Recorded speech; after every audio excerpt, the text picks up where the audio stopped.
Salam, hər vaxtınız xeyir olsun. Bizim bugünkü mövzumuz Azərbaycan Respublikasında günəş radiasiyasının, temperaturun və yağıntıların paylanması ilə bağlı olacaq.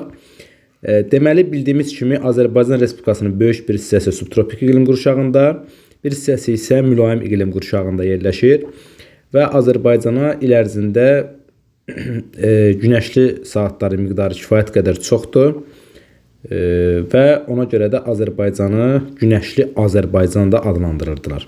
Yadda saxlayaq ki, Azərbaycanda il ərzində günəşli saatların ümumi miqdarı 1800-2900 saat arasında dəyişir. Təbii ki, bu hər yerdə eyni deyil. Azərbaycanda ən çox günəşli saatların miqdarı, yəni 2900 saat Naxçıvanın Arazboyu düzənliklərindədir. Yəni Şərur düzü, Naxçıvan düzü, Gülüstan, Yayçı, Ordubad kimi düzlərdə günəşli saatların miqdarı 2900 saatdır. Bir daha qeyd edirəm. Deməli, Azərbaycanda ən çox günəşli saatların miqdarı hara oldu? Naxçıvanın Arazboyu düzənlikləri. Azərbaycanın digər günəşli saatların miqdarının çox olduğu ərazilərə, düzənlik ərazilərdən söhbət gedir. Biz Kür Araz ovalığın, yəni Şirvan düzün, Mil düzün, Muğan düzün, bu kimi əraziləri nümunə göstərə bilərik. Həmçinin Ceyran çölü ərazisi, biz bilirik ki, bu ərazilərdə buludluluq azdır. Abşeron yarımadası, bu ərazilər əsasən quru ərazilər olduğu üçün, buludluluğun miqdarı az olduğu üçün günəşli saatların miqdarı nisbətən çoxdur. Yəni bu ərazilərdə təqribən 2200-2400 saat bölünsün ildir günəşli saatların miqdarı. Yenə deyirəm, burada bu ərazilərdə də günəşli saatların miqdarının nisbətən çox olmasının səbəbi bu ərazilərdə buludluğun az olmasıdır. Düzənlik ərazilərimizdən isə buludluğun ən çox olduğu ərazilərə biz Lənkəran ovalığını, həmçinin Qanıqayri-Çay vadisini, həmçinin Şollar düzü ərazisində yadda saxlayaq ki, günəşli saatların miqdarı nisbətən daha azdır. Bu ərazilərdə günəşli saatların miqdarı təqribən 1800-2000 saat arasında dəyişir. Yəni, il ərzində bu ərazilərdə təqribən 1800-2000 saat günəşli saatların miqdarı mövcud olur. Azərbaycanda dağlıq ərazilərdən, yəni dağın ətəyindən zirvəsinə doğru getdikcə də günəşli saatların miqdarı dəyişir. Biz bilirik ki, baxın, buraya yazaq alçaq dağlıq, buraya yazaq orta dağlıq, buraya yazaq yüksək dağlıq. Biz bilirik ki, alçaq dağlıqdan orta dağlığa doğru buludluluğun miqdarı artırdı. Bu ərazilərdə buludluluğun miqdarı artdığı üçün dağətəyi və orta dağlıq ərazilərdə yadda saxlayaq ki, günəşli saatların miqdarı aşağıdır. Yəni bu ərazilərdə günəşli saatların miqdarı təqribən 2100-2400 bu arada, bu civarda olur. Daha doğrusu üzr istəyirəm, daha aşağı 2100-ə qədər, 2000 saata qədər olur. Orta dağlıq ərazilərdə 2000 saat civarında olur. Lakin orta dağlıqdan yüksək dağlığa doğru yenidən buludluluğun azalması ilə günəşli saatların miqdarı artaraq təqribən 2400 saata qədər qalxa bilir. Baxın, bir daha qeyd edirəm. Azərbaycan dağlıq ərazilərində alçaq dağlıqdan orta dağlığa doğru buludluluq artır.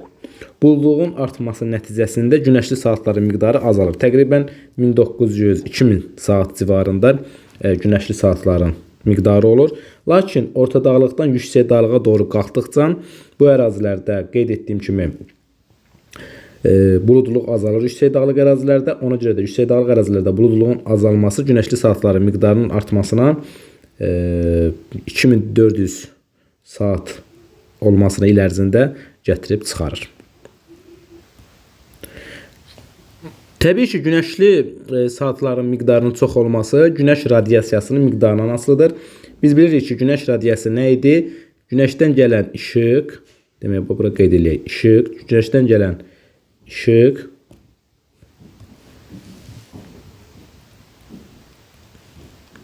plus istiliyin cəminə, baxın, günəşdən yer səthinə gələn il ərzində işıq və istiliyin cəminə biz deyirik günəş radiasiyası.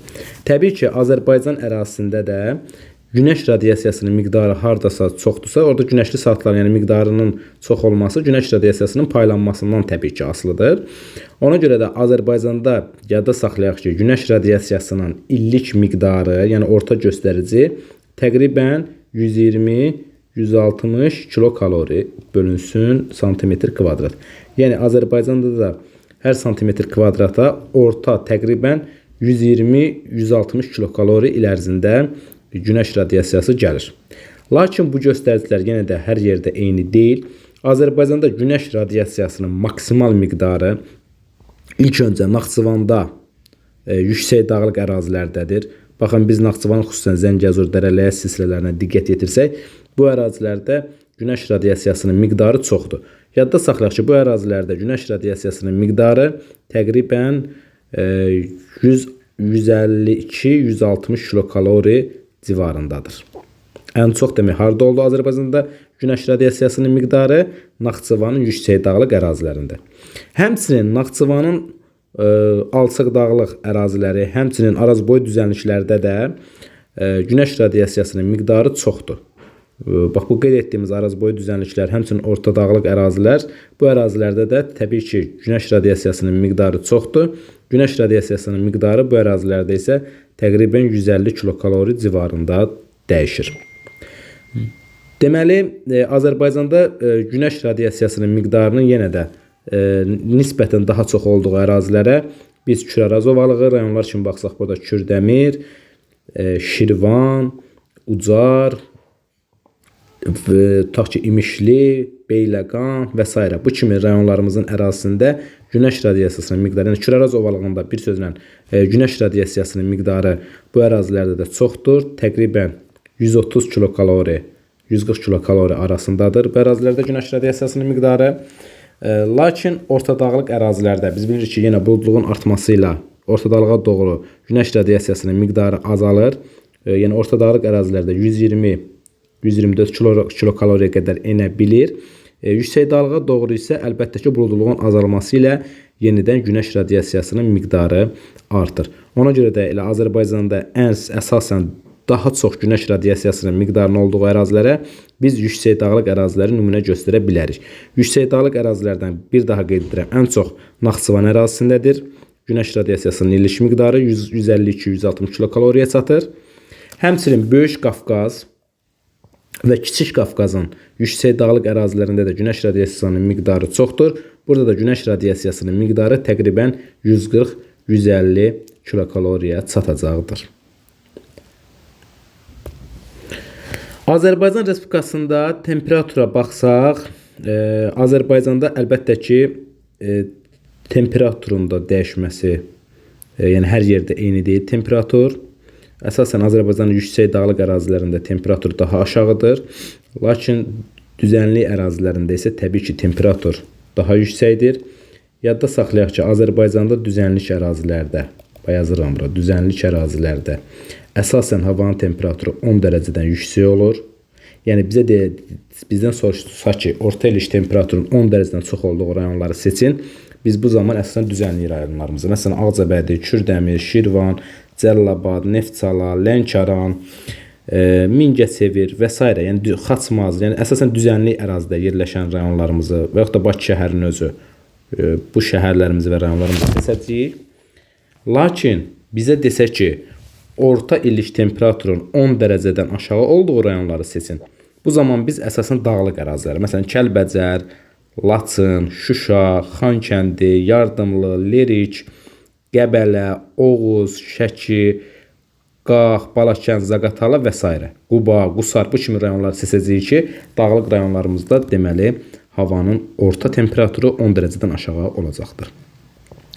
Azərbaycanda Küraraz ovalığında, Küraraz ovalığında yadda saxlayaq ki, havanın orta temperaturu müsbət 14,5 Selsi dərəcə olmuşdur. Yəni bu düzənliklərimizdə əsasən temperatur 14,5 dərəcə olur. Əsasən Küraraz ovalığında. Lakin 2000 metr hündürlüyə qalxdıqda 2000 metr təqribən havanın temperaturu müsbət 4, müsbət 5 dərəcə arasında dəyişir. Daha yüksək ərazilərdə isə, dağlıq ərazilərimizdə isə yadda saxlayaq ki, havanın temperaturu 0 dərəcədən daha aşağı olur.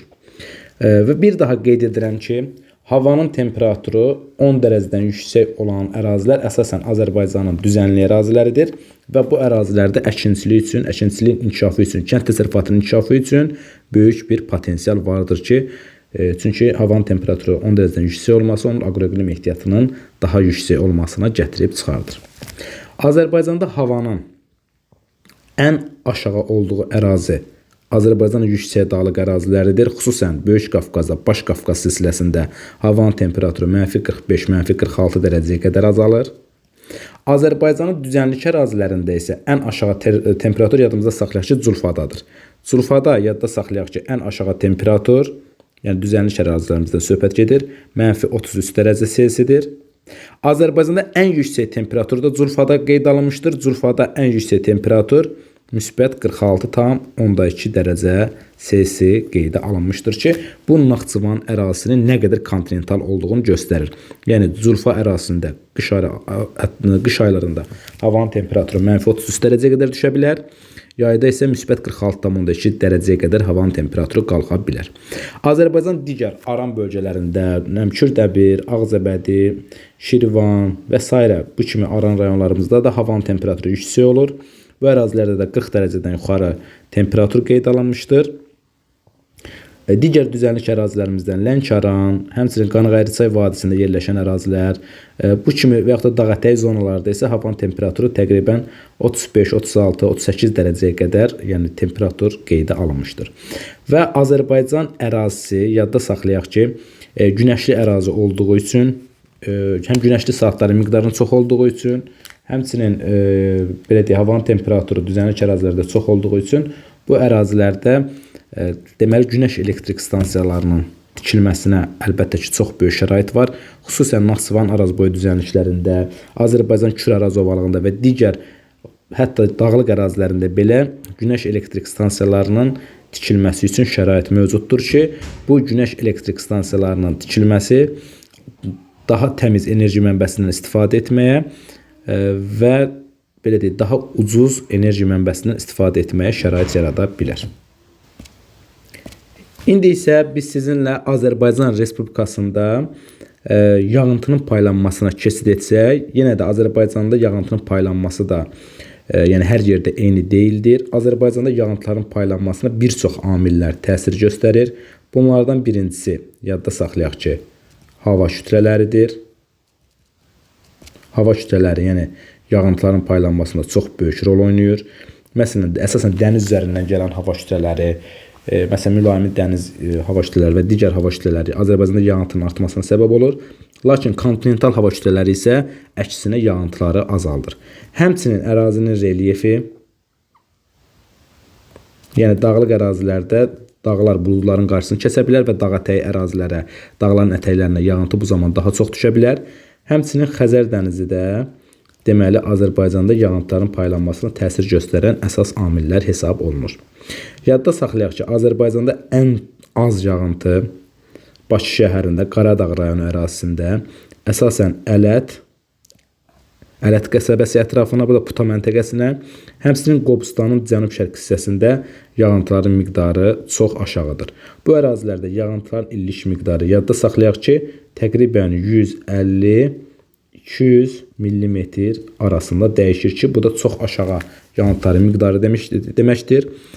Azərbaycanda yağıntıların miqdarının daha yenidən az olduğu ərazilərə biz yenə Bakı-Abşeron zonası, yəni bu ərazilərdə yağıntının miqdarı azdır. Həmçinin Kür-Araz ovalığı, həmçinin Samur-Dəvətçi ovalığı, həmçinin Naxçıvan arazboyu düzənlikləri nümunə göstərə bilərik ki, bu ərazilərdə də yağıntıların miqdarı azdır. Bu ərazilərdə də yağıntıların miqdarı təqribən 200-400 mm arasında dəyişir ki, bu ərazilərdə də yəni yağıntıların miqdarını təbii ki, biz çox deyə bilmərik. Əsasən yağıntıların miqdarı bu ərazilərdə aşağı olur. Azərbaycanda yağıntıların paylanmasına isə gəldikdə, Azərbaycanda yağıntıların miqdarı Xəzər dənizindən qərbə doğru getdikcə yağıntıların miqdarı artır. Düzənlik ərazilərdən isə orta dağlığa doğru qalxdıqca yağıntıların miqdarı təbii ki, artır. Lakin Talış dağları istisnadır. Talış dağlarında hündürüyə doğru qalxdıqca yağıntıların miqdarı azalır. Yadda saxlayaq. Amma digər dağlıq ərazilərimizdə, Böyük Qafqaz, Kiçik Qafqaz kimi ərazilərdə isə hündürüyə doğru qalxdıqca yağıntıların miqdarı təbii ki artacaqdır. Azərbaycanda ən çox yağıntı yadda saxlayaq ki, Talış dağlarının ətəklərinə düşür. Diqqət yetirsək, ən çox yağıntı Talış dağlarının ətəklərindədir. Burada yağıntıların miqdarı təqribən 1700-1800 mm-dir və indiyə kimi də Azərbaycanda ən çox yağıntı Lənkəran rayonunun Gəgiran kəndinə düşmüşdür ki, burada kifayət qədər çox 10.000 mm deməli çox yağıntı düşmüşdür. Bu mütləq maksimumdur, amma ən çox orta yağıntının miqdarı Talış dağlarının ətəklərində 1700-1800 mm qeydə alınmışdır. Azərbaycanda digər yağıntıların çox düşdüyü ərazilərə biz təbii ki, Böyük Qafqazın cənub yamaclarını nümunə göstərə bilərik. Böyük Qafqazın cənub yamaclarında da yağıntının miqdarı təqribən 1500-1600 mm qədər ola bilər ki, bu da bu ərazilərdə yağıntıların miqdarının kifayət qədər çox olduğunu göstərir. Azərbaycan ərazisində buxarlanma və buxarlanma qabiliyyətinə isə baxsaq, təbii ki, yağıntıların çox düşdüyü ərazilərdə, yəni Talış dağlarında, Lənkəran ovalığında, həmçinin Böyük Qafqazın cənub yamaclarında, orta dağlıq ərazilərdə buxarlanmanın miqdarı daha çoxdur. Çünki bu ərazilərdə kifayət qədər yağıntı olduğu üçün buxarlanmaq üçün su var, yəni buxarlanmanın miqdarı çoxdur. Təbii ki, harada yağıntıların çox olduğu ərazilərdə. Lakin Azərbaycanın quraq əraziləri, məsələn, Samur Dəvəçi ovalığı, Bakı-Abşeron zonası, Kür-Araz ovalığı, Ceyrançöl, Acınoxur, Naxçıvan Arazboy düzənliklərində isə təbii ki, buxarlanmanın miqdarı azdır. Buna səbəb bu ərazilərə yağıntıların miqdarının az düşməsidir.